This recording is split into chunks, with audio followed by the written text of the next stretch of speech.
بسم اللہ الرحمن الرحیم. السلام علیکم. آج سافٹ ویئر انجینئرنگ کا ہمارا 8واں لیکچر ہے اور میں ہوں آپ کے سامنے آپ کے ساتھ فخر لودھی. تو سافٹ ویئر انجینئرنگ کے 60ویں لیکچر کو شروع کرنے سے پہلے ایک بار بہتر ہوگا کہ ہم جو 7ویں لیکچر میں ہم نے جو باتیں ڈسکس کی تھیں ان کو ذرا دہراتے چلیں تاکہ ہم اپنی بات کو آسانی سے آگے بڑھا سکیں. سب سے پہلے دیکھتے ہیں ہم نے پچھلے لیکچر میں کیا باتیں ڈسکس کی تھیں. تو یہ ایک نظر ذرا ریکیپ کی طرف. ریکیپ پچھلی بار ہم نے اپنی گفتگو کو جاری رکھا تھا یوز کیسز کی، اور ہم نے یہ دیکھا کہ یوز کیسز کن معاملات میں ہمارے مددگار ہوتے ہیں. اس کے ساتھ ہم نے یوز کیسز اور ریکوائرمنٹ کے حوالے سے ان جنرل ہم نے سنک اینڈ سورس انالیسس کے ڈسکشن کی. سنک اینڈ سورس انالیسس کیا چیز ہے؟ سنک اینڈ سورس انالیسس آپ کی ساری ان پٹس کو الٹیمیٹلی آپ کی ساری آؤٹ پٹس کے ساتھ میپ کرنا ہے through certain processes, certain steps. So basically ہم یہ کہہ رہے ہیں کہ آپ کی جتنی بھی ان پٹس ہیں، جتنے بھی آپ کے سورسز ہیں، وہ سارے کے سارے آپ کے کسی آؤٹ پٹ پہ میپ ہونے چاہیے. وہ ان پٹ کسی جگہ پہ کنزیوم ہو کے کسی آؤٹ پٹ کی فارم میں نظر آنی چاہیے. اور ان سٹیپس سے جب گزریں گے، جو لاجیکل پروسیسز ہوں گے، جو آپ کام کریں گے، جو فنکشن لیں گے، ان فنکشنز کا کام یہ ہے کہ ان پٹس کو لے کے ان آؤٹ پٹس کی طرف لے کے جانا اور الٹیمیٹلی ایک یہ نیٹ ورک اور ایک کنیکشن کو کمپلیٹ کرنا. یہ سنک اینڈ سورس انالیسس ہمیں ایک ریکوائرمنٹ کی کمپلیٹنس کے بارے میں ایک حد تک آپ کو مددگار ثابت ہوگا. جو بالکل آبویس مسٹیکس ہیں یہ اس میں آپ آئیڈینٹیفائی آسانی سے کر سکیں گے اور کسی حد تک آپ کمفرٹ لیول فیل کر سکیں گے کہ یہ آپ کی ریکوائرمنٹس اس حد تک کمپلیٹ ہیں. اس کے بعد ہم نے ایک جس بات پہ کافی زور دیا پچھلی بار، وہ تھا کہ ہمارا کوئی بھی کام ڈیولپ کرنے کے لیے، سافٹ ویئر ڈیولپ کرنے کے لیے ہمیں بزنس کو بڑے اچھے طریقے سے سمجھنے کی ضرورت ہوتی ہے. ایک سافٹ ویئر انجینئر کیونکہ وہ اپنی ڈومین میں کام نہیں کر رہا، وہ کسی دوسرے سسٹم کو آٹومیٹ کرنے کے لیے اس نے سافٹ ویئر بنانا ہے، اس لیے یہ بات ضروری ہے کہ اس کو اس سسٹم کی تمام باتوں کے بارے میں علم ہو اور مکمل طور پہ وہ اس سسٹم کے بارے میں جانتا ہو. اسی وقت یہ ممکن ہوگا کہ ایک اچھا سافٹ ویئر بنایا جا سکے. تو ایک سافٹ ویئر بنانے کے لیے جو سسٹم کی انڈرسٹینڈنگ آپ کو چاہیے، اس کو ڈاکومنٹ کرنے کے کافی مختلف طریقے ہیں، جن میں سے ہم نے پروسیس ماڈل ڈایاگرامس کے بارے میں دیکھا. اور یہ پروسیس ماڈل ڈایاگرامس کیا ہیں؟ یہ پروسیس ماڈل ڈایاگرامس ہم نے کہا کہ یہ وہ ڈایاگرامس ہیں جو بزنس پروسیسز کو سمجھنے میں مددگار ہوتی ہیں. آپ ایک کسٹمر کا جو بھی طریقہ کار ہے، جس طریقے سے وہ ایک اپنے کاروبار کو چلا رہا ہے، آپ اس ڈایاگرام کے ذریعے اس کو ڈاکومنٹ کرنے کی کوشش کرتے ہیں، اور اس طریقے سے یہ آپ کے لیے مددگار ثابت ہوتی ہے اس پورے بزنس کو، اس ڈومین کو سمجھنے میں. اس میں دونوں چیزیں آتی ہیں، وہ چیزیں بھی جو آپ نے آٹومیٹ کرنی ہوں اور وہ چیزیں بھی آ سکتی ہیں جو آپ کو الٹیمیٹلی آٹومیٹ نہیں کرنی. لیکن پورے کانٹیکسٹ کو سمجھنے کے لیے یہ ضروری ہے کہ آپ ہر چیز کے بارے میں آپ یہ جانیں کہ وہ کس طریقے سے، کون کون سے پلیئرز اس میں ہیں، کون کون سی اینٹیز ہیں اور کیا کچھ کام ہو رہا ہے. اسی انڈرسٹینڈنگ کو ہم اگلی بار اس بار آگے لے کے چلیں گے. ہم نے پچھلی بار یہ بات کی تھی کہ ہمارے جو اسٹیٹ ٹرانزیشن ڈایاگرامس ہیں وہ بھی بہت سارے کاموں میں آپ کی بزنس کی انڈرسٹینڈنگ ڈیولپ کرنے میں بڑی مددگار ہوتی ہیں. یہ اسٹیٹ ٹرانزیشن ڈایاگرام جو ہم نے ذکر کیا، یہ کون سی ڈایاگرامس تھیں؟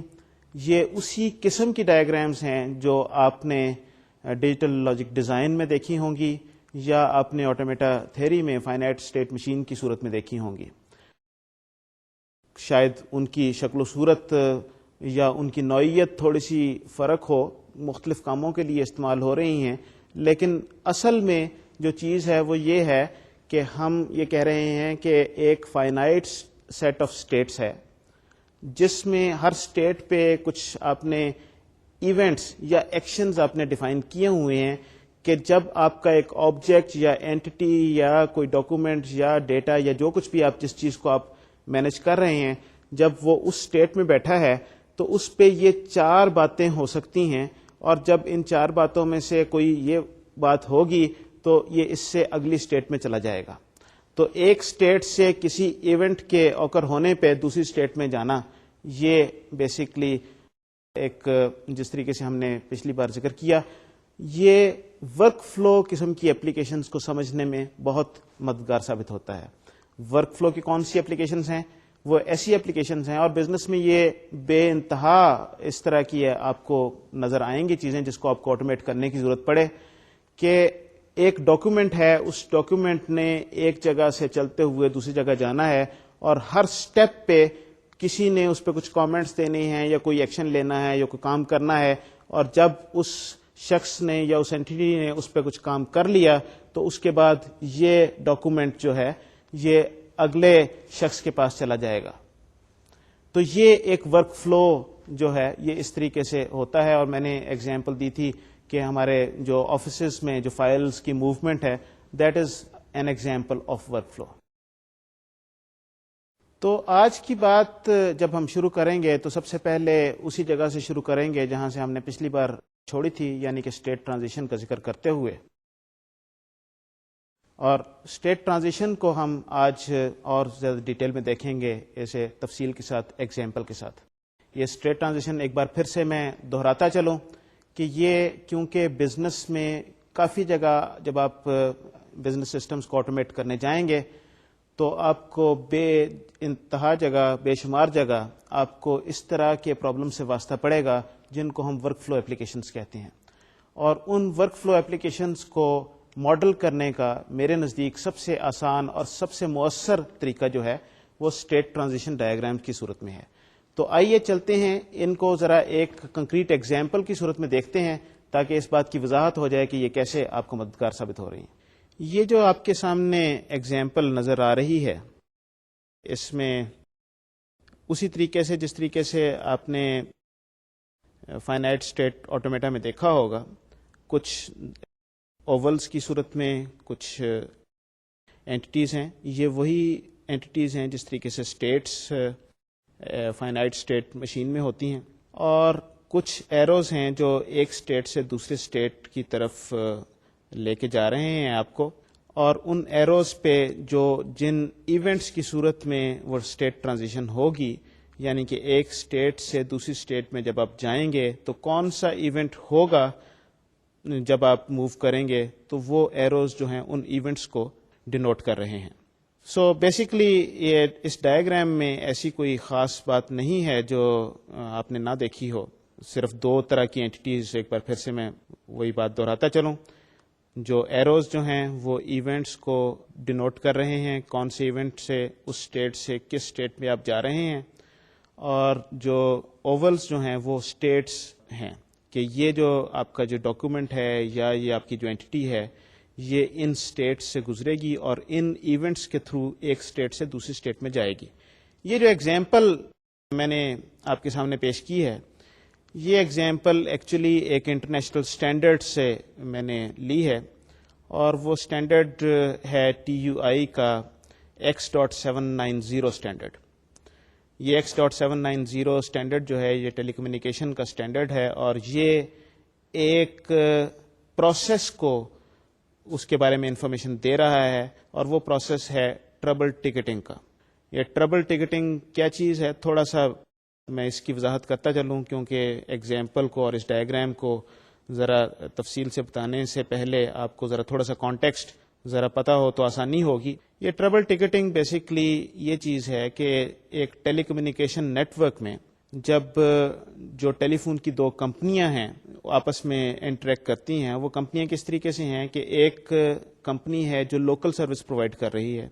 جس طرح کہ آپ سمجھیں کہ اگر ایسا ہو کہ لاہور یا کراچی کے ایریا میں اگر ایک لوکل ٹیلی فون کمپنی ہے جو لاہور یا کراچی کے سبسکرائبرز کو ٹیلی فون کی سروس فراہم کر رہی ہو، دین دیر میں بی ادر پلیئرس کہ ایک نیشنل لیول پہ کوئی سروس فراہم کر سکتا ہے. جس طریقے سے اگر کوئی ایسا نیٹ ورک ہے جو لوکل سبسکرائبرز ہیں وہ اپنے لاہور یا کراچی کی ٹیلی فون کمپنی سے انہوں نے سروس لی، لیکن اگر انہوں نے دوسرے شہر یعنی اسلام آباد یا پشاور کسی سے بات کرنی ہے تو وہ ایک دوسری کمپنی کے تھرو بات کریں گے جو لاہور یا کراچی کے نیٹ ورک کو اسلام آباد یا پشاور کے نیٹ ورک سے ملائے گی۔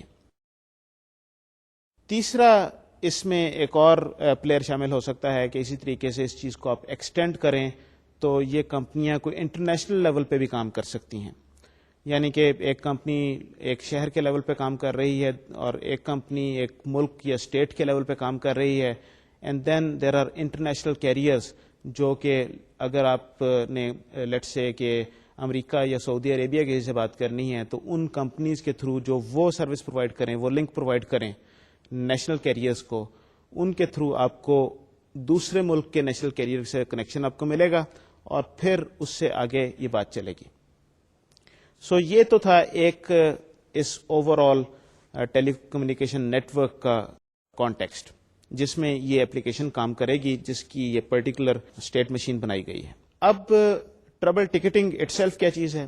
ٹربل ٹکٹنگ یہ چیز ہے کہ اگر فرض کریں کہ میں ایک سبسکرائبر ہوں جس نے کسی لوکل ٹیلی فون کمپنی سے سروس لی ہوئی ہے اور پھر مجھے انٹرنیشنل بھی بات کرنی ہے تو میں نے کسی انٹرنیشنل کمپنی سے بھی اس لوکل سبسکرائبر کے تھرو انٹرنیشنل کمپنی سے بھی میرا رابطہ ہے اور اس سے میں آگے امریکہ یا سعودی عرب یا کسی اور ملک میں بات کرتا ہوں۔ تو اگر مجھے کسی قسم کی پرابلم پیش آئے تو میں اپنے لوکل سبسکرائبر کو بتاؤں گا کہ مجھے یہ ٹربل پیش آئی، مجھے فرض کریں میرا ٹیلی فون خراب ہو گیا یا میری کال نہیں مل رہی یا آواز ٹھیک نہیں آ رہی یا نیشنل یا انٹرنیشنل ڈائل اپ میں مجھے کچھ پرابلم ہو رہی ہے، تو جو لوکل سبسکرائبر جو ہے وہ ایک ٹربل ٹکٹ جو کریٹ کر دے گا۔ تو یہاں سے یہ ٹربل ٹکٹ کا جو سفر شروع ہوتا ہے اور ٹربل ٹکٹ کی مختلف سٹیٹس جو ہیں وہ اب ان کے بارے میں بات شروع ہوتی ہے۔ تو ٹربل ٹکٹ ایک آبجیکٹ یا ایک اینٹی یہ کریٹ ہو گئی، تو سب سے پہلے یہ اسٹیٹ میں جس میں آئی اس اسٹیٹ کو کیوڈ اسٹیٹ کا نام کہتے ہیں۔ کیوڈ اسٹیٹ سے دو چیزیں پاسبل ہیں کہ یا تو اسے کینسل کر دیا جائے گا کہ وہ جب اس ٹربل کو دیکھا تو اس کو جس نے کال کیا تھا اس نے کینسل کروا دیا تو وہ کلوز اسٹیٹ میں چلی گئی، اور اگر کسی نے اس ٹربل رپورٹ کو دیکھا اور اپروو کیا کہ یہ واقعی ایک جو رپورٹ کی گئی ہے یہ ٹھیک ہے تو یہ اوپن اسٹیٹ میں چلی جائے گی اور ایکٹیو اسٹیٹ میں چلی جائے گی۔ یعنی کہ ٹربل ٹکٹ جو ہے وہ سب سے پہلے بننے کے بعد وہ کیو ہو گئی، یعنی کہ اس کی اسٹیٹ کیو ہو گئی تو وہ کیو میں لگ گئی۔ جب اس پہ لوگوں نے کام کرنا شروع کیا، کیو میں سے ایک ایک کر کے ٹربل ٹکٹس کو اٹھایا، تو جب اس پرٹیکولر ٹربل ٹکٹ کی باری آئی تو یا تو وہ کینسل ہو گئی یا اپروو ہونے کے بعد وہ اوپن یا ایکٹیو اسٹیٹ میں چلی گئی۔ اوپن یا ایکٹیو اسٹیٹ میں سے یہ چار مختلف جگہ پہ جا سکتی ہے۔ ایک تو یہ ہے کہ یہ ریفر ہو گئی کسی کو اور ٹرانسفر ہو گئی، لیکن اسٹیٹ اس چیز کی اس ٹربل ٹکٹ کی وہ اسٹل اوپن یا ایکٹیو ہی رہی۔ اگر جب یہ ریپیئر ہوتی ہے اور اس پہ کام ہوتا ہے تو یہ ٹربل کلیئر ہو جاتی ہے تو یہ کلیئرڈ اسٹیٹ میں چلی جائے گی۔ کلیئرڈ اسٹیٹ سے جب اس کو دوبارہ چیک کیا گیا it can go back to reopen state, تو اس کی اسٹیٹ جو ہے وہ اوپن یا ایکٹیو اگین ہو جائے گی، اور یا جب کلیئر کرنے کے بعد جب اس کو دوبارہ چیک کیا گیا تو پتہ لگا کہ ٹھیک یہ خرابی ٹھیک ہو گئی ہے تو یہ کلوز اسٹیٹ میں چلی جائے گی۔ اوپن یا ایکٹیو اسٹیٹ سے یہ کینسل بھی ہو سکتی ہے جس طرح یہ کیوڈ سے کینسل ہو گئی، اور اسی طریقے سے یہ اوپن یا ایکٹیو اسٹیٹ سے یہ ڈیفر ہو سکتی ہے۔ ڈیفر کا مطلب یہ ہے کہ ابھی اس ٹربل ٹکٹ پہ کام نہیں کرنا، اس ٹربل رپورٹ کے بارے میں ابھی کام نہیں کرنا۔ ڈیفر جب ہو گئی ٹربل ٹکٹ تو وہ وہاں سے کینسل بھی ہو سکتی ہے جس کیس میں یہ کلوز ہو جائے گی، لیکن اگر یہ کینسل نہیں ہوئی تو یہ ڈیفر ہونے سے ڈائریکٹلی کلوز میں نہیں جا سکتی۔ سب سے پہلے یہ واپس اوپن اسٹیٹ میں جائے گی، اوپن اسٹیٹ سے اس پہ کچھ کام ہوگا یا جیسے بھی ہے، اس کے بعد یا تو کینسل ہو جائے گی یا یہ کلیئر ہو جائے گی۔ جب کلیئر ہوگی تو یہ کلوز میں جا سکتی ہے، ادروائز یہ واپس ری اوپن ہو کے اوپن اسٹیٹ میں چلی جائے گی۔ تو اس طریقے سے یہ بیسیکلی یہ بیان کیا جا رہا ہے کہ یہ ایک ٹربل ٹکٹ جو ہے وہ اپنے لائف سائیکل میں کون کون سی ایکٹیویٹیز سے گزرتی ہے, کون کون سی اسٹیٹ سے گزرتی ہے, اور اس پہ کیا کیا آپریشن آپ پرفارم کر سکتے ہیں, اور ان آپریشنس کے نتیجے میں اس کی اسٹیٹ کس طریقے سے چینج ہوتی ہے. یہ جو ٹریول ٹکٹ کی اسٹیٹ ٹرانزیشن ڈائیگرام آپ نے دیکھی, یہ ایک بار پھر سے میں اس چیز کو دہرانا چاہتا ہوں کہ یہ ٹریول ٹکٹ کی ڈفرینٹ اسٹیٹس ہیں. تو یہ ڈفرینٹ آبجیکٹس نہیں ہیں, یہ بلکہ ایک ہی اینٹی ہے یا ایک ہی آبجیکٹ ہے, اس کے ایک فیلڈ کے کچھ انفارمیشن چینج ہو رہی ہے. It is moving from one state to the other. کبھی اس کی ویلیو کیوڈ ہے, تو کبھی اس کی ویلیو اوپنڈ ہے, تو کبھی اس کی ویلیو کلوزڈ ہے, کبھی اس کی ویلیو ڈیفرڈ ہے اس ایک فیلڈ کی, اور اس فیلڈ کی ویلیو کی بیس پہ کچھ ڈیسیژن ہوگا کہ یہ اس کے بعد اس کی ویلیو کیا ہو سکتی ہے یا اس پہ کیا ایکشن لیا جا سکتا ہے. تو یہ جب اس طرح کی ڈائیگرام ورک فلو ایپلیکیشن کی کوئی آپ کا پرابلم ہو, اس کو اس طرح کی ڈائیگرام کے بغیر اگر آپ لکھیں گے تو یہ ایک کافی کمپلیکیٹڈ بیوروکریٹک سا پروسیجر بن سکتا ہے, اور اس کو لکھنا بہت مشکل ہو جاتا ہے, اور پھر اس کے بعد ظاہر ہے کہ جب کوئی چیز مشکل سے لکھی جائے تو پڑھنا بھی اتنا ہی مشکل ہو جاتا ہے جب آپ اس کو نریٹیولی کافی لمبے چوڑے اس کو طریقے سے آپ اس کو لکھیں گے. تو یہ جو اسٹیٹ ٹرانزیشن ڈائیگرام جو ہے وہ اس ساری تکلیف سے, وہ ایک کمپلیکیٹڈ پروسیس سے کہ جی اس جگہ پہ آپ یہ کام کر سکتے ہیں, اس جگہ پہ آپ یہ کام کر سکتے ہیں, اور یہ صرف چند چیزیں ہیں جس سے آپ گزر سکتے ہیں, یہ آپ کی باؤنڈریز ہیں, یہ آپ کی لمیٹیشنز ہیں, ان کو اس طریقے سے ڈسکرائب کرنا اسٹیٹ ٹرانزیشن کے ذریعے نہایت آسان اور نہایت یوزفل ہو جاتا ہے. اب ذرا چلتے ہیں, ذرا ایک اور ٹیکنیک کا ذرا ہم جائزہ لیتے ہیں جو کہ ونس اگین بزنس کے پرابلم کو انڈرسٹینڈ ڈاکومنٹ کرنے کے لیے کافی یوزفل اور بعض اوقات بعض کیسز میں کافی آسانی سے اس کمپلیکیٹڈ پرابلم کو ڈسکرائب کرنے کے لیے کام آ سکتی ہے. اور یہ جو چیز ہے اس کو ہم ٹیبولر اسٹرکچرز کہتے ہیں. یہ ہمارے ٹیبولر اسٹرکچرز ہوتے کیا ہیں؟ ٹیبولر اسٹرکچرز ایسے اسٹرکچرز ہوتے ہیں جس میں ایک طرف کوئی ایک کالم میں کچھ ایک ویلیو ہوتی ہے, اور اس ویریبل کی ویلیو کے اگینسٹ کچھ آپ کے پاس فارمولا یا کوئی اور ویلیو پڑی ہوتی ہے. So it is more or less kind of a look up table کہ جب آپ ایک طرف نظر دوڑائیں تو آپ کو اس رو میں اس کا اگینسٹ جو فارمولا یا لا یا جو بھی طریقہ کار ہے اس پرٹیکولر ویلیو کے اگینسٹ جو آپ نے ایکشن لینا ہے وہ لکھا ہوتا ہے. اس کی وضاحت میں آپ کے سامنے کرتا ہوں ایک ایگزامپل کے ذریعے جو میں نے کچھ ٹیکس کے سسٹم سے لی ہے. تو یہ انکم ٹیکس کا ایک کچھ کیلکولیٹ کرنے کا کچھ فارمولا تھا جو اگر نریٹیولی اگر آپ اسے لکھیں تو آپ کو کچھ وہ اس طریقے سے نظر آئے گا. The income tax ordinance 2001 income tax rates. If the taxable income is less than rupees 60,000, then there will be no income tax. If the income exceeds rupees 60,000 but is less than rupees 150,000, then income tax will be charged at the rate of 7.5% for income exceeding rupees 60,000. If the income exceeds rupees 150,000 but does not exceed rupees 300,000, then the income tax will be computed at 12.5% of the amount exceeding rupees 150,000 plus 6,750 rupees. If the income exceeds rupees 300,000 but does not exceed rupees 400,000, then the income tax will be computed at 20% of the amount exceeding rupees 300,000 plus rupees 25,500. If the income exceeds rupees 400,000 but does not exceed rupees 700,000, then the income tax will be computed at 25% of the amount exceeding rupees 400,000 plus rupees 45,500. If the income exceeds rupees 700,000, then the income tax will be computed at 35% of the amount exceeding rupees 700,000 plus rupees 120,500. یہ سن 2001 کا income tax ordinance کے مطابق جو income tax جس طریقے سے calculate کیا جاتا یہ اس کا ایک نریٹو ڈسکرپشن ہے. اگر آپ اس کو ذرا غور سے دیکھیں, سمجھنے کی کوشش کریں, اس کو پڑھنے کی کوشش کریں, تو آپ کو شاید اس کو سمجھنے کے لیے آپ کو کئی بار اس کو پڑھنا پڑے گا, اور اس کے باوجود بھی شاید اس کو یاد رکھنا ذرا تھوڑا سا کمپلیکیٹڈ ہوگا. اب اسی ڈسکرپشن کو اگر ہم ٹیبولر فارم میں لکھیں تو وہ اس صورت میں سامنے آئے گی. ایک طرف یہ آپ کے اس ٹیبل میں 2 کالم ہیں, ایک طرف انکم ہے اور دوسری طرف ٹیکس ہے. اب انکم کے کالم میں پہلی رو میں ہے income less than 60,000, tax 0.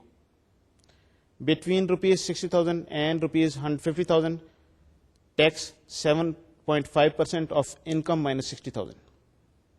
Between ₹150,000 and ₹300,000, tax 12.5% of income minus 150,000 plus 6,750. تو اس طریقے سے آپ دیکھیے کہ ایک پیس آف انفارمیشن جس کو نریٹو فارم میں لکھا گیا تو وہ بات کافی مشکل سے سمجھ آتی ہے, اور ایکچولی اس کو لکھنا بھی اتنا ہی مشکل ہے, شاید لکھنے والے کے لیے بھی اتنی ہی پریشانی ہو کہ کوئی غلطی نہ ہو جائے. کافی مشکل سے کافی دیکھ بھال کی بات لکھنی پڑتی ہے. اسی چیز کو جب آپ ٹیبولر فارم میں لے کے گئے تو کتنی آسانی سے بات سمجھ آ جاتی ہے, اور یہ امپلیمنٹ کرنے والے کے لیے بھی بہت آسان ہوگی, یہ پڑھنے والے کے لیے بھی بہت آسان ہوگی, جس نے اس کو ویریفائی کرنا ہے کہ واقعی یہ انفارمیشن آپ نے ٹھیک طریقے سے کیپچر کی ہے, اس کے لیے بھی یہ چیز بہت آسان ہوگی, اس چیز کو فالو کرنا, دیکھنا کہ آپ نے کوئی غلطی تو نہیں کر دی. جب آپ ایکچولی کسی سسٹمز کو جا کے امپلیمنٹ کرنے لگیں گے اور سسٹمز کو اسٹڈی کریں گے تو آپ دیکھیں گے کہ بہت ساری جگہوں پہ انفارمیشن اسی طریقے سے لکھی گئی ہوتی ہے جو کافی مشکل رولز اینڈ ریگولیشنز میں وہ بٹی ہوتی ہے, اور وہ نریٹو فارم میں اس کو فالو کرنا بہت مشکل ہوتا ہے. بے شمار جگہ وہ انفارمیشن در حقیقت بہت سمپل سی انفارمیشن ہوتی ہے, مشکل نہیں ہوتی, اور اس کو اگر اس پہ غور کیا جائے, ذرا تھوڑی سی توجہ دی جائے, تھوڑا ٹائم اسپینڈ کیا جائے, تو اس کو ٹیبولر فارم میں لے کے آیا جا سکتا ہے, جو ہر ایک کے لیے کافی آسانی پیدا کر سکتی ہے. میرے اپنے ایکسپیرینس میں ایسا ہوا کہ ایک بار ہم نے ایک ایئر لائن کے لیے کچھ سسٹم بنانا تھا, تو دیر واز دس رولنگ جو ایک جج صاحب نے دی تھی, اور وہ اس کا اطلاق اس ایئر لائن سسٹم پہ ہونا تھا. So the legal ruling was quite big, میرا خیال ہے کہ 700-800-900 پیجز پہ پھیلی ہوئی تھی, لیکن اور اس کا کچھ ہم جیسے لوگوں کو کچھ سر پیر سمجھ آنا بڑا مشکل تھا. ایک تو اتنا بڑا والیوم ڈیٹے کا, اور اوپر سے لیگل لینگویج. لیکن اس کو ہم نے پڑھنا شروع کیا, اس پہ توجہ دی, کچھ ٹائم لگایا, اور ultimately we were able to translate the relevant information جو ہمارے سسٹم کے آٹومیشن کے پوائنٹ آف ویو سے امپورٹنٹ تھی, اس کو ایک پیج کے ٹیبل کی صورت میں ہم لے آئے, اور وہ ہر ایک کے لیے ایک نہایت آسان چیز بن گئی, اور اس کے بعد اس کو امپلیمنٹ کرنا بہت آسان ہو گیا. یہ جو آپ نے انکم ٹیکس کی انفارمیشن دیکھی جس کو ہم نے ایک ٹیبل کی فارم میں ریپرزینٹ کیا, اس طرح کی انفارمیشن تو اکثر اوقات کافی آسانی سے آپ جب نیریٹو فارم میں لکھی ہو تو آپ کافی آسانی سے آپ کو نظر آ جاتی ہے کہ یہ ایسی انفارمیشن ہے جس کو ٹیبل کی فارم میں لے کے آنا کافی آسان ہے, اور اس کو ٹیبل کی فارم میں لایا جا سکتا ہے آسانی سے. بہت سارے کیسز ایسے ہوتے ہیں جو ذرا تھوڑے سے کمپلیکیٹڈ ہوتے ہیں, اور وہ کمپلیکیٹڈ کیسز کچھ رولز زیادہ کمپلیکیٹڈ ہو سکتا ہے کہ اس میں ایک سے زیادہ ویریبلس انوالوڈ ہوں. اس میں تو کیونکہ ویریبل صرف ایک ہی تھا, income was the only variable جس پہ آپ نے کام کرنا تھا, اور اس انکم کی لیول کے حساب سے اس کا کہ یہ 60,000 ہے کہ لاکھ ہے کہ 3 لاکھ ہے, یہ جو بھی ہے, اس کے حساب سے آپ نے اس پہ ٹیکس کیلکولیٹ کرنا تھا. تو ایک ویریبل تھا اور ایک اس کی فارمولا تھا جو اس پہ اپلائی ہوتا. بعض اوقات جن ویریبلس پہ یہ فارمولا اپلائی ہوتا ہے وہ ایک سے زیادہ ویریبل ہوتے ہیں, اور اس کیس میں یہ انفارمیشن بعض اوقات جب لکھی جائے تو پڑھتے وقت فوری طور پہ یہ آسانی سے سمجھ نہیں آتی کہ اس انفارمیشن کو بھی آپ ٹیبولر فارم میں لکھ سکتے ہیں. اور لیکن اگر آپ اس انفارمیشن کو ٹیبولر فارم میں لے آئیں تھوڑی سی توجہ دینے کے بعد, تو ایک بار پھر سے وہی چیز ہو جاتی ہے کہ یہ ایک نہایت آسان پرابلم کی صورت میں یہ سامنے آتی ہے اور اس کے بعد کسی کو کسی قسم کی کوئی مشکل کا سامنا نہیں کرنا پڑتا. تو اس کی ایک ایگزامپل میں آپ کو یہ ایک دوسری ایگزامپل سے اس کی وضاحت کرتا ہوں. یہ جو ایگزامپل ہے یہ ایکچولی ایک چیز ہوتی ہے جس کو ہم فنکشن پوائنٹ انالیسس کہتے ہیں. فنکشن پوائنٹ انالیسس کی جو گائیڈ لائنز ہیں, جو رولز جو لکھے گئے ہیں, وہ ایک آرگنائزیشن ہے IFPUG, international function point user group. یہ ان کی رول کی جو کتاب ہے وہ اس سے میں نے یہ ایگزامپل اٹھائی ہے اور یہ آپ کے سامنے پیش کر رہا ہوں. میں اس وقت یہ فنکشن پوائنٹ انالیسس کی ڈیٹیل میں نہیں جانا چاہتا, میں صرف یہ 3 رولز جو ہیں وہ آپ کے سامنے پیش کرنا چاہتا ہوں اور پھر ان رولز کو ہم دیکھیں گے کہ اگر ہم کسی طریقے سے ان کو ٹیبولر فارم میں لے آئیں تو وہ رولز جو ایک بظاہر بہت کمپلیکیٹڈ چیز لگتی تھی وہ کتنی آسان چیز بن گئی. میں یہ تینوں رولز یہاں پر آپ کے سامنے ڈسکرائب نہیں کروں گا, صرف ایک رول ڈسکرائب کروں گا, باقی 2 آپ اپنی کتاب میں دیکھ سکتے ہیں ایگزامپل میں. لیکن صرف ایک رول پہ توجہ دیتے ہیں, پھر اس کے بعد جو ٹیبل جو ہے وہ میں آپ کو پورا کا پورا اسے سمجھانے کی کوشش کروں گا. تو یہ رول جو لکھا گیا ہے یہ ایک چیز جس کو ایکسٹرنل آؤٹ پٹ کہا گیا ہے اس کے لیے لکھا گیا ہے, اور یہ رول کچھ اس طریقے سے ہے. An external output EO is an elementary process that sends data or control information outside the application boundary. The primary intent of an external output is to present information to a user through processing logic other than or in addition to the retrieval of data or control information. The processing logic must contain at least one mathematical formula or calculation or create derived data. An external output may also maintain one or more ILFs and or alter the behavior of the system. So یہ narrative description ہے اس چیز کی جس کو external out put کہا گیا. اسی طریقے سے یہ ایکسٹرنل ان پٹس اور ایکسٹرنل انکوائری کے بارے میں بھی رولز لکھے ہوئے ہیں, ان کو اگر آپ دیکھنا چاہیں تو آپ دیکھ سکتے ہیں. جب ان رولز کو غور سے پڑھا گیا تو ان کو اس ٹیبل کی فارم میں لکھا گیا, اور یہ ٹیبل آپ کے سامنے اب نظر آ رہا ہوگا. یہ ٹیبل کیا ہے؟ یہ ٹیبل ایکچولی ایک 2 ڈائمینشنل سا ٹیبل ہے جس کی ایک طرف تو کچھ فنکشنز ہیں اور دوسری طرف یہ جو مختلف ٹائپس تھیں EI, EO اینڈ EQ, یہ ان کے بارے میں بات ہے. اس ٹیبل میں یہ بات لکھی گئی ہے کہ EI جو ہے اس کے لیے ہونے کے لیے ضروری ہے کہ یہ جو 3 مختلف فنکشنز ہیں, alter the behaviour of the system جو لیفٹ سائڈ پہ یہ ٹیبل میں نظر آ رہا ہے, مینٹین 1 اور مور ILFs, اور تیسرا present information to a user. ان تینوں میں سے پہلے 2 میں سے یہ اس کے پرائمری انٹینٹ میں ہونے چاہیے. That is it should be, اگر یہ پہلا یا دوسرا پرائمری انٹینٹ ہے اور تیسرا اگر وہ ہے یا نہیں ہے, ڈزنٹ میٹر, مے بی, تو یہ چیز EI ہوگی.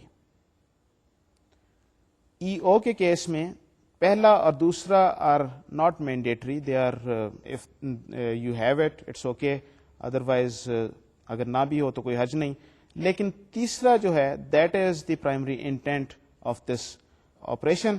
تو جب کسی آپریشن کا پرائمری انٹینٹ یہ ہوگا کہ it should present information to a user, اور باقی 2 جو ہیں وہ اس میں ہو سکتا ہے پریزنٹ ہوں, تو یہ ایک EO ہوگا. اور EQ کے کیس میں یہ ضروری ہے کہ پہلے 2 میں سے کوئی نہ ہو اور تیسرا اس کا پرائمری انٹینٹ ہو. تو اگر صرف یہ چیز ہوگی جو تیسری ہے, that is process information to a user, یہی پرائمری انٹینٹ ہے اس کام کرنے کا, تو یہ EQ ہوگی. اور EQ کے لیے لازمی ہے کہ اس میں جو پہلی 2 چیزیں ہیں, یعنی کہ alter the behaviour of the system اور مینٹین 1 اور مور ILFs, ان میں سے کوئی پریزنٹ نہ ہو. تو اس طریقے سے آپ نے یہ دیکھا کہ ان دس پرٹیکولر کیس جہاں پر ہم یہ ایک چیز کے بارے میں ہم نے یہ فیصلہ کرنا ہے کہ یہ ای آئی ہے، ای او ہے یا ای کیو ہے، اور یہ آپس میں انٹر ریلیٹڈ ہیں. یہ تین طرح کی جو فنکشنز ہیں اس پہ ڈپینڈ کر رہا ہے کہ ان میں سے کون سا فنکشن یہاں پر ہو رہا ہے، اور اس فنکشن کو دیکھتے ہوئے ہم نے یہ فیصلہ کرنا ہے کہ یہ ان میں سے کون سی انفارمیشن ہوگی. نریٹو فارم میں جب آپ نے اس کو دیکھا تو کافی مشکل چیز تھی. اسی چیز کو غور کرنے کے بعد ٹیبولر فارم میں جب ہم لے آئے تو یہ ایک ریلیٹیولی اسپیکنگ نہایت آسان چیز بن گئی. اور اگر آپ اس کو کل کو آٹومیٹ کرنا چاہیں، اس کے لیے ایک سسٹم لکھنا چاہیں، سافٹ ویئر لکھنا چاہیں جو ان رولز کو دیکھتے ہوئے وہ ڈیسائیڈ کرے کہ یہ کس طرح کی یہ کام ہو رہا ہے، تو اس طرح کا سافٹ ویئر میرا خیال ہے ڈیولپر کے لیے لکھنا بھی آسان ہوگا، کیونکہ اس کو یہ آسانی سے سمجھ آ جائے گی کہ کیا کام کرنا ہے. یہ ٹیبولر اسٹرکچرز جو ہیں، یہ میں پھر سے ایک بار دہراتا چلوں، جب آپ سسٹمز کو دیکھیں، جب ان کو اینالائز کریں تو آپ کو یہ چیز کئی بار آسانی سے نظر آ جائے گی. لیکن بہت سارے کیسز میں یہ آپ کو آسانی سے نظر نہیں آئے گی کہ انفارمیشن کو آپ ٹیبولر فارم میں لے کے آ سکتے ہیں. آپ کو اس کے لیے تھوڑا سا اپنا ذہن کھلا رکھنا پڑے گا. اپنے جو سوچ کا جو انداز ہے اس کو ریسٹرکٹ نہ کیجیے. پرابلم جب آئے تو اس پہ یہ غور کرنے کی کوشش کریں کہ اس پرابلم کو کس طریقے سے بہتر پریزنٹ کیا جا سکتا ہے. یہ کس طرح کا پرابلم ہے؟ کیا یہ ایک ورک فلو کی ایگزامپل بن سکتی ہے، یا یہ کیا اس کو میں ایک ٹیبولر فارم میں لے کے آ سکتا ہوں؟ اس پرابلم کو آپ اینالائز کیجئے، اور جو اس پہ ایک بہتر طریقہ اس کو لکھنے کا، اس کو ڈسکرائب کرنے کا ہو سکتا ہے، وہ آپ اس پہ اپلائی کریں. تو یہ اس سے آپ کی ڈاکومنٹیشن بھی بہت بہتر ہوگی، اور آئندہ چل کے اس طرح کے سسٹم کو ڈیولپ کرنا، مینٹین کرنا، ویریفائی کرنا، ٹیسٹ کرنا، ان سارے کاموں میں آسانیاں پیدا ہوں گی. اب چلتے ہیں، ذرا اس گفتگو کو آگے لے کے چلتے ہیں، اور ڈومین انڈرسٹینڈنگ کے پوائنٹ آف ویو سے ایک اور ماڈل کو دیکھتے ہیں. یہ ماڈل نہایت کامیابی سے پچھلے تقریباً 20 سالوں سے استعمال ہو رہا ہے، اور اس کی پاپولیرٹی میں کوئی کمی نہیں آ رہی. یہ کون سا ماڈل ہے؟ یہ ماڈل ایک بڑا مشہور ماڈل ہے، شاید آپ اس کا نام جانتے ہوں. اس ماڈل کو ڈیٹا فلو ماڈل کہتے ہیں. ڈیٹا فلو ماڈل کیا چیز ہے؟ ڈیٹا فلو ماڈل، جیسا کہ نام سے ظاہر ہو رہا ہے، یہ ڈیٹے کے فلو کو ریپرزینٹ کرتا ہے. ہم نے پہلے سورس اینڈ سنک کی بات کی. اگر ڈیٹا فلو کو آپ ذرا غور سے دیکھیں تو یہ بھی ایک طریقے سے سورس اینڈ سنک کی بات ہی ہو رہی ہے کہ ڈیٹا کس جگہ سے کس طریقے سے فلو ہو رہا ہے، کہاں سے شروع ہوا، کس طریقے سے فلو ہوا، اس فلو کے راستے میں کیسے وہ ٹرانسفارم ہوا، اور الٹیمیٹلی وہ کس ڈیسٹینیشن پہ پہنچا. یہ ڈیٹا فلو جو ڈائیگرامس ہوتی ہیں یا ڈیٹا فلو ماڈلز جو ہوتے ہیں، جیسے کہ میں نے ذکر کیا کہ یہ پچھلے 20 سال سے یا شاید اس سے بھی کچھ زیادہ عرصے سے یہ کافی پاپولر قسم کا ماڈل ہے. اور سسٹم اینالسٹ جو ہیں، اپنے جو ڈیزائن کرتے ہیں، سسٹم کو اینالائز کرتے ہیں، وہ اس ماڈل کو کافی زیادہ یوز کرتے ہیں اپنے سسٹمز کو، سافٹ ویئر کو بنانے کے لیے. تو یہ ایک نہایت افیکٹو انالیسس کا ماڈل ہے، نہایت افیکٹو ماڈل ہے، جس سے لیٹر سٹیجز پہ آپ بہتر ڈیزائن آپ جنریٹ کر سکتے ہیں. اس ماڈل میں ڈیٹے کا فلو ریپرزینٹ کیا جاتا ہے. ڈیٹا کدھر سے شروع ہوا، کدھر تک پہنچا، اور بیچ میں اس کی ٹرانسفارمیشنز کیسے ہو رہی ہیں. کہ یہ ڈیٹا تھا، اس ڈیٹے پہ یہ کام کیا گیا، اس کام کے نتیجے میں یہ نیا ڈیٹا جنریٹ ہوا جو ایک جگہ سٹور ہو گیا، یا یہ اگلے پروسیس میں استعمال ہو گیا، وغیرہ وغیرہ. تو اس ڈیٹا فلو ماڈل کو سمجھنے سے پہلے آئیے چلتے ہیں ذرا ڈیٹا فلو کی نوٹیشن جو مختلف یوز ہو رہی ہیں، ذرا اس پہ ایک نظر ڈال لیں تاکہ ڈائیگرامس کو ہمیں پڑھنے میں آسانی ہو. تو یہ ڈیٹا فلو ڈائیگرام جس نوٹیشنز میں لکھی جاتی ہیں، unfortunately there is no single standard, لیکن 3-4 مختلف اس کے اسٹینڈرڈس ہیں، یا اسٹینڈرڈس کہہ لیں، یا مختلف نوٹیشنز جو ہیں وہ یوز کی جاتی ہیں. کافی ایک دوسرے سے ملتی جلتی ہیں، اس وجہ سے شاید ان کو فالو کرنا اتنا مشکل نہ ہو، لیکن بہرحال تھوڑے فرق کے ساتھ وہ آپ کو مل جائیں گی. تو یہ ایک ڈیٹا فلو نوٹیشن جو ہم یوز کریں گے، ذرا میں اس پہ آپ کو توجہ دلوانا چاہتا ہوں. ایک نظر ذرا پہلے اس کو دیکھ لیں تاکہ ہمیں اپنی ایگزامپلس کو یا اپنی آگے بات کرنے کو آسانی ہو. تو یہ نوٹیشن پہ ذرا غور کرتے ہیں. یہ آپ کے سامنے میں سلائڈ پیش کرتا ہوں. اس پرٹیکولر نوٹیشن میں 4 طرح کی چیزیں استعمال کی گئی ہیں. یہ ریپرزینٹ کرتی ہیں پروسیسز یا جو کام جو کرنا ہے. سو دی پروسیس اور the work to be done, یہ جو فنکشنلٹی یا پروسیس جو ہو رہا ہے یہ اس چیز کو ریپرزینٹ کر رہی ہیں.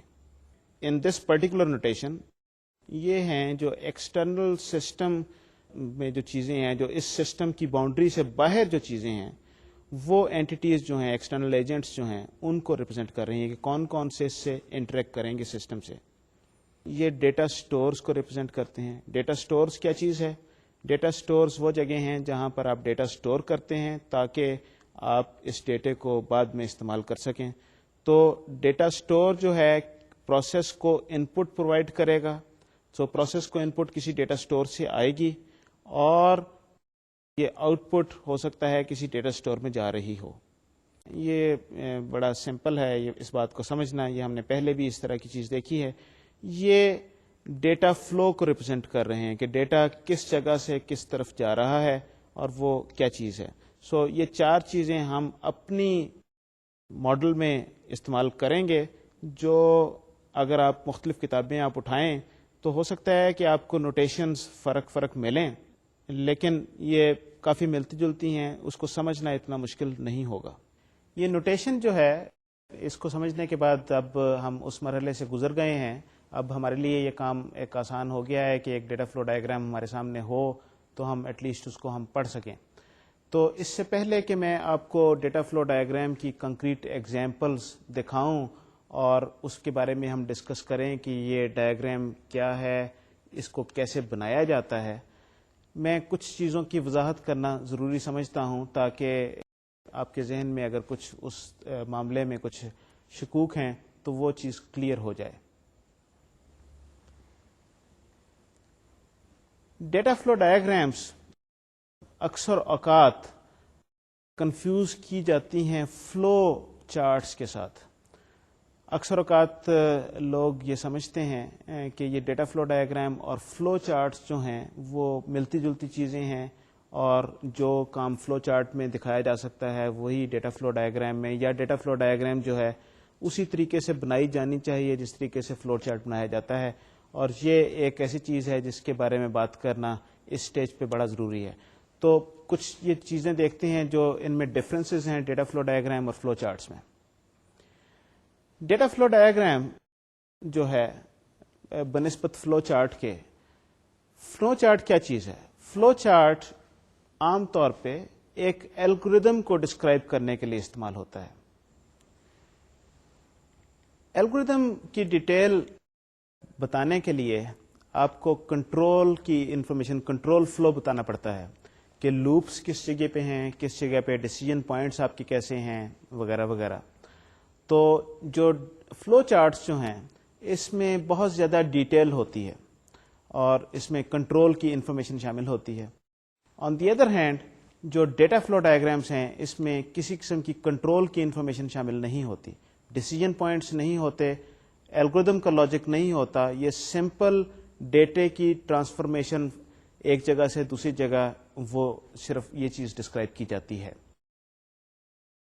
جو فلو چارٹس ہیں اس میں ایک اور چیز نہایت اہم ہے، وہ یہ ہے کہ یہ ایک طور سے سیکوینشل ایکٹیویٹی کو ظاہر کرتے ہیں کہ اگر آپ اس سٹیپ پہ ہیں، اس سٹیپ کے بعد آپ کا نیکسٹ سٹیپ کیا ہوگا.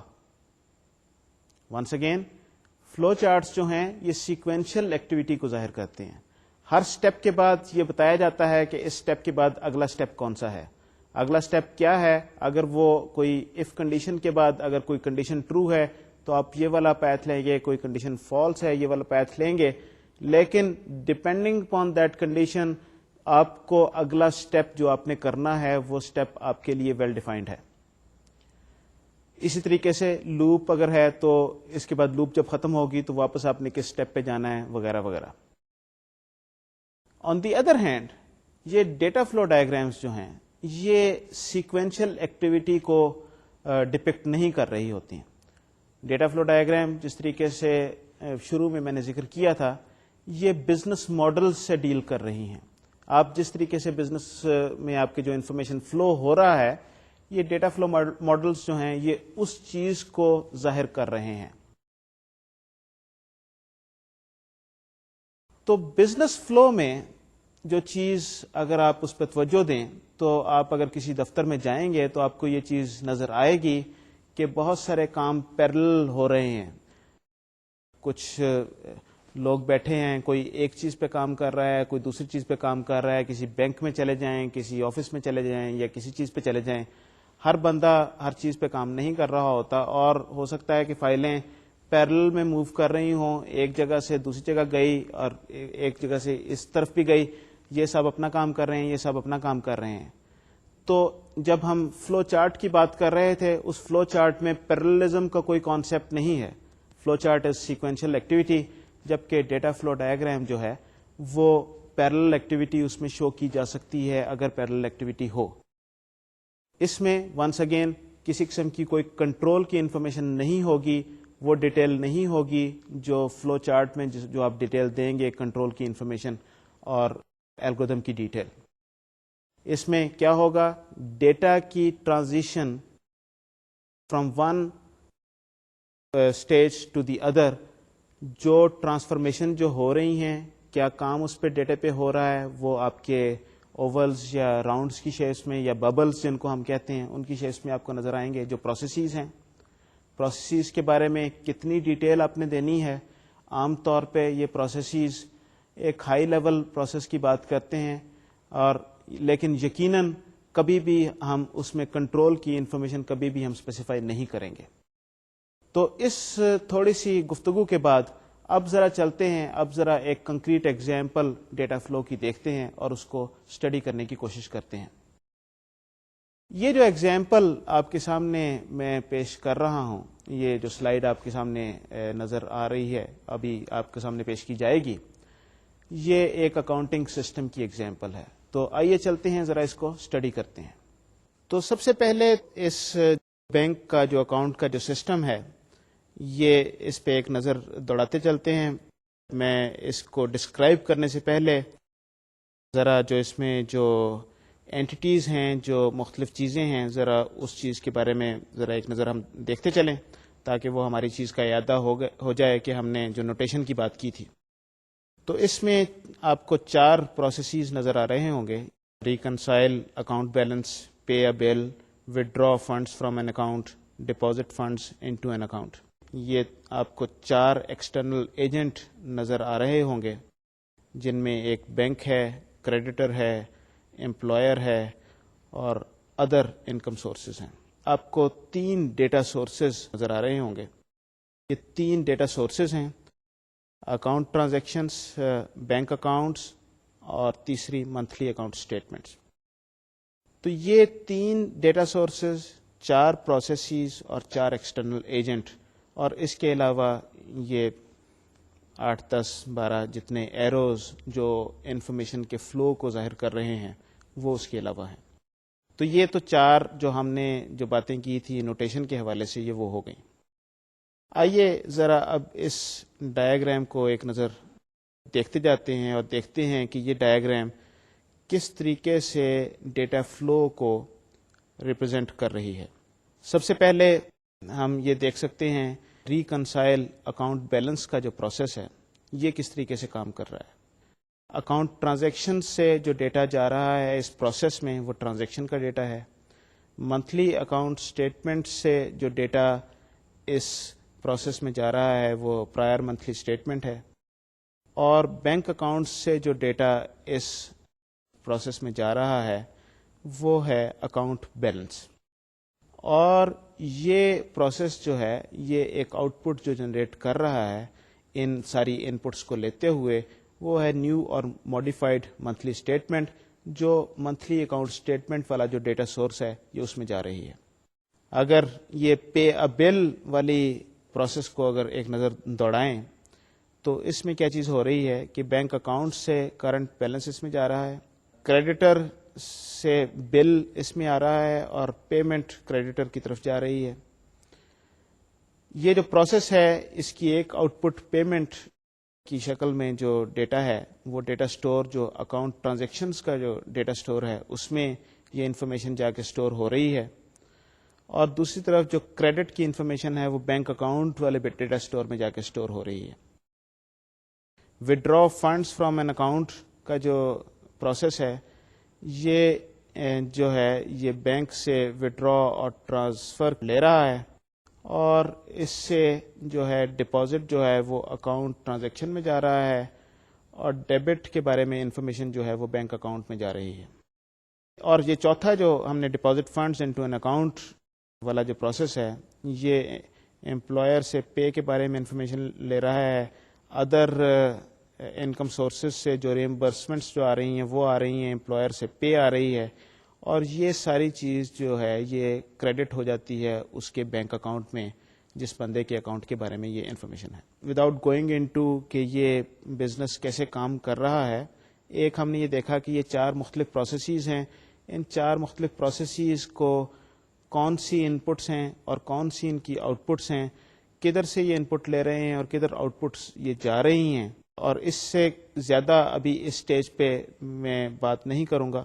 لیکن ایک چیز جو آپ کے سامنے میں ذرا واضح کرنا چاہتا ہوں اور آپ کی توجہ اس طرف دلانا چاہتا ہوں وہ یہ ہے کہ آپ کو یہاں پر کسی قسم کی کنٹرول کی انفارمیشن آپ کو نظر نہیں آ رہی ہوگی. اس ڈائیگرام کو دیکھتے ہوئے آپ یہ نہیں کہہ سکتے کہ کس کنڈیشن میں کیا ایکشن ہوگا یا کس کنڈیشن میں ڈیٹا کس جگہ سے کدھر جائے گا, یا ایک پروسیس جو ہے اگر وہ ایک سے زیادہ ڈیٹا جنریٹ کر رہا ہے جو مختلف جگہوں پہ جا رہی ہے, مثلا پے یا بل والا جو ہے تو پیمنٹ جو ہے ایک طرف وہ کریڈیٹر کو جا رہی ہے, دوسری پیمنٹ اکاؤنٹ ٹرانزیکشن میں جا رہی ہے, اور کریڈٹ کے بارے میں انفارمیشن جو ہے وہ بینک اکاؤنٹس میں جا رہی ہے.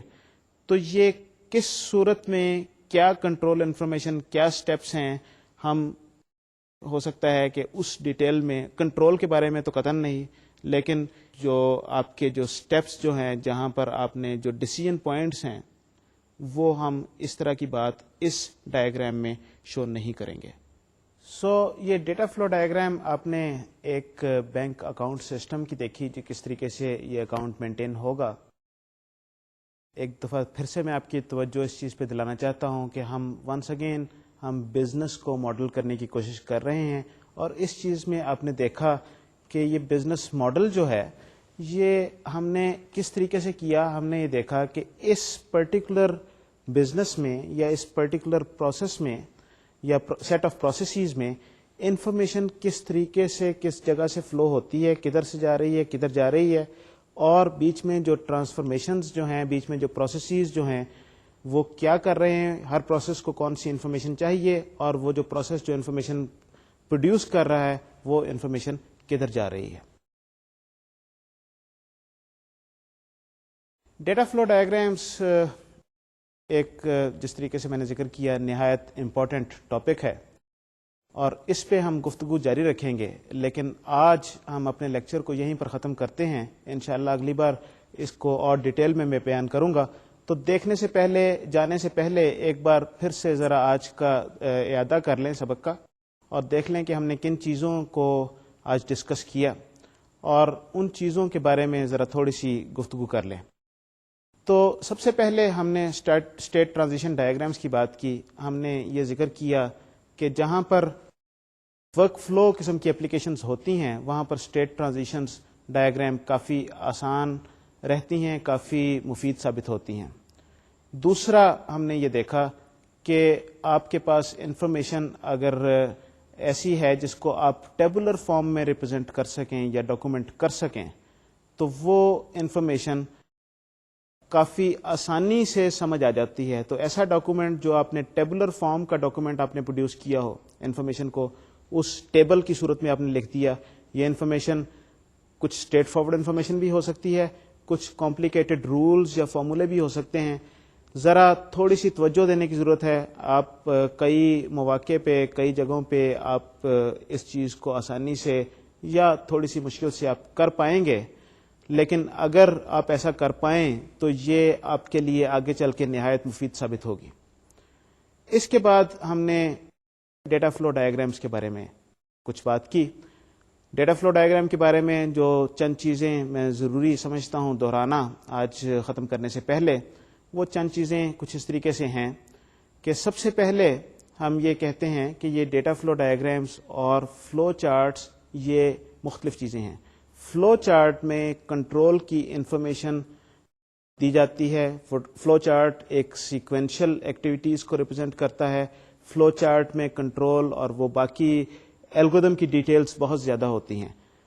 ڈیٹا فلو ڈائیگرامس میں سیکوینس نہیں ہوتا. ڈیٹا فلو ڈائیگرام ہو سکتا ہے کچھ پیرلل ایکٹیویٹیز کو ظاہر کر رہا ہو، جس میں کسی قسم کا آپ کو یہ چیز اسیوم کرنا کہ سب کی ٹائمنگ ایک جیسی ہے اور ساری ایک ہی جگہ ایک ہی ٹائم پہ جا کے ختم ہو رہی ہیں. ہم اس طرح کی کوئی اسمپشن نہیں کرتے. دے آر پیرلل پیتھس، اپنے ٹائم پہ اپنے طریقے سے وہ چل رہی ہیں. اس کے بعد ہم نے یہ دیکھا کہ ڈیٹا فلو ڈائیگرامس جو ہیں یہ مختلف نوٹیشنز میں ظاہر کی جاتی ہیں. ایک سے زیادہ نوٹیشنز ہیں. ایک نوٹیشن ہم نے یہاں پر ریپرزینٹ کی، آپ کو بتائی، لیکن یہ میں آپ کو یہ بات کہنا چاہتا ہوں کہ اس چیز کو آپ ذرا ذہن نشین کر لیجئے کہ ایک سے زیادہ نوٹیشنز آر اویلیبل، اور آپ مختلف کتابوں کو آپ اٹھائیں گے تو ہو سکتا ہے کہ آپ کو دوسرے طریقے سے ڈیٹا فلو ڈائیگرام بنی ہوئی نظر آئے، تو اس سے کنفیوز نہ ہو جائیے گا. They are very close to each other, کافی ملتی جلتی ہیں، تو سمجھنے میں آپ کو مشکل نہیں ہوگی. تو اس کے ساتھ ہی میں آج کی گفتگو کو یہاں پر ختم کرتا ہوں. اس بات کو ڈیٹا فلو کے بارے میں جو بات ہم کر رہے تھے انشاءاللہ اگلے لیکچر میں جاری رکھیں گے. اس وقت تک کے لیے میں آپ سے اجازت چاہتا ہوں. خدا حافظ اور السلام علیکم.